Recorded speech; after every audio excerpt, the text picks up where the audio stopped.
day 2 of the Marmaris International Race Week, and yet again the weather was ideal for another day of racing. However, the plan for today was a special one, with the regatta's only coastal race scheduled to take the fleet outside the Gulf of Marmaris for some offshore sailing.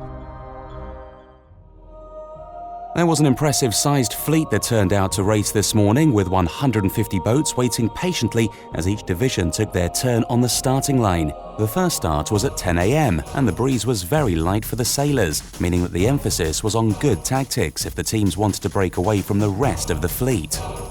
As the race got underway, the fleet was split into two. Those that opted to get the first of the breeze from the Aegean Sea held onto the west side of the Gulf, while the rest chose to go east, keeping closer to the coastline. It was soon clear which side of the course was paying. Two boats had separated from the rest of the fleet, Grey Goose competing in the IRC Charter 1 and Extreme Ways competing in IRC 2. They had both chosen to keep to the east coast and managed to obtain a massive advantage over the others, blazing ahead.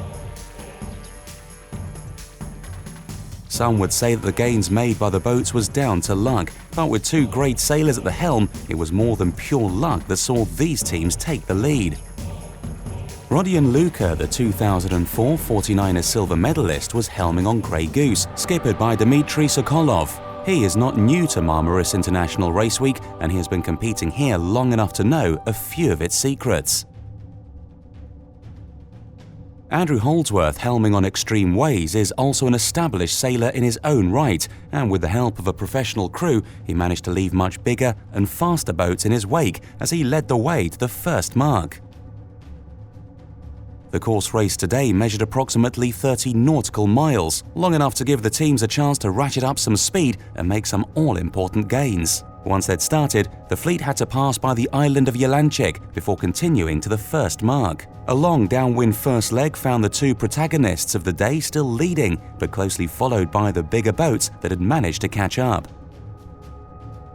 An even longer upwind leg saw the boat sailing along the coast of Turkey as the sun was setting, but despite the picturesque scene, the wind was dropping and the crews prepared for a long night ahead.